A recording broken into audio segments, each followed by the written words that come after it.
The conversations we had initially between myself, Art Center, and the City of Miami Beach were very simple. I was tasked with engaging with the City of Miami Beach to better understand how they're tackling sea level rise and process that into my work in order to create public programs of some kind. I was given a bit of free rein in regards to how that would be presented.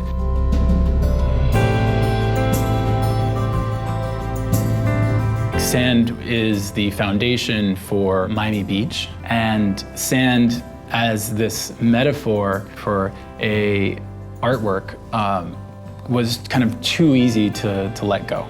This is kind of a fun new project for Art Center. We've invited an artist at the beginning of his career, really, to come to Miami Beach, spend a full year with us, and dig in on the issue of climate change. One of the really cool things about this opportunity is we've been able to get Misael Soto embedded in city government. He shows up there regularly, he attends meetings, he's in the decision-making moments when we talk about sea level rise and climate change in our community. Misael's been here for a number of months now. He is out there working every day with people, and then of course the Sand Project is his way of really bringing all that together. It uses approximately 176 cubic yards of sand. Once I settled on sand, I needed a container. And so sandbags was the obvious choice. Sandbags being this temporary object that we rely on during emergencies, and knowing that the city had many of them available to hand out to residents and business owners when there's flooding. We are very excited because it's a new way to engage the community around climate change, environmental issues, be a new voice for how we're communicating everything that the city is doing, as well as giving a fresh perspective on the challenges that we have, as well as what the solutions look like. So it's great to have somebody in the room with a creative background that's really outside of the normal government everyday operations.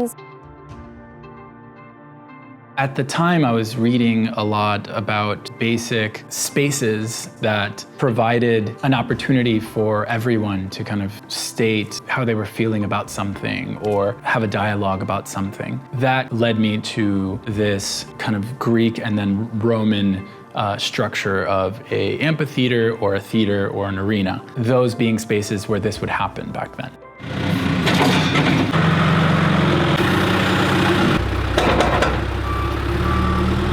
The surprise that I went through in the first week was just how hard the work was, the sheer kind of labor of it. The bags weigh upwards of 50, 60 pounds.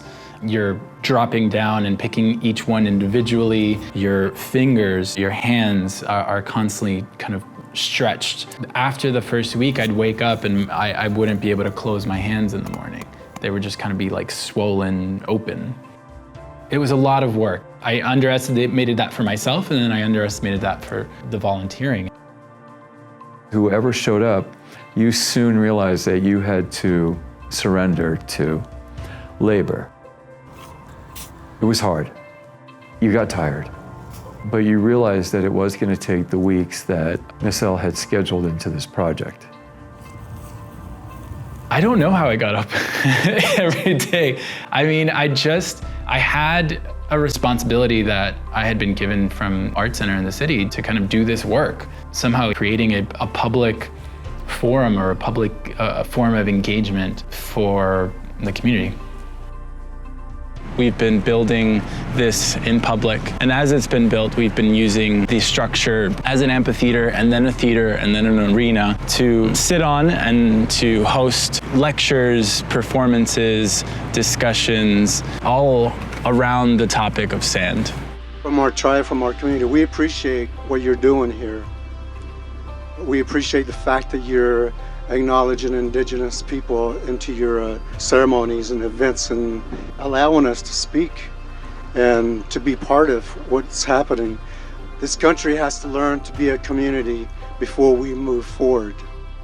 I've been asked to talk about sort of an historical overview of the beach. It's such a fascinating story, and a lot of you are familiar with bits and pieces, and maybe even more than that of the story, but I'm glad to share it with you, especially in this setting here. I just think it's so unique.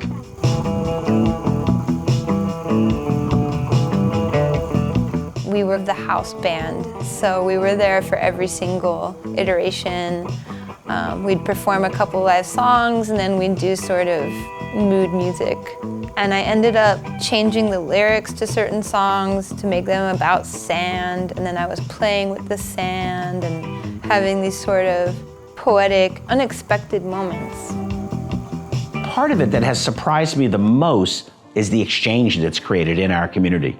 We're a community of a lot of tourists, but also we have 85,000 people on Miami Beach, and it's really begun to create some dialogue. And I think that's important for the issues that we're facing. I wouldn't go back and change a single thing. You know, to me, the structure was exactly as large as it needed to be because it was in direct correlation to how much work, how much hours myself and those who wanted to help could help and were willing to help. The amount of time that it's been finished, which has been 3 days, to the amount of time it took us to get to it being finished, which has been an entire month. In that side, it's like, oh, okay, so the piece is actually building it and it's not the final structure.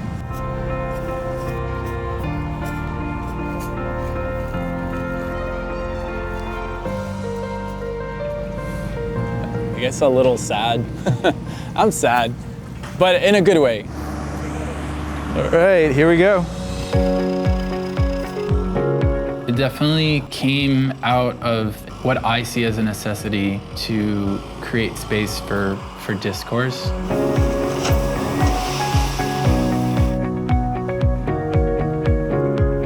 All of these bags will be emptied and the sand will go back at North Shore Park in North Beach.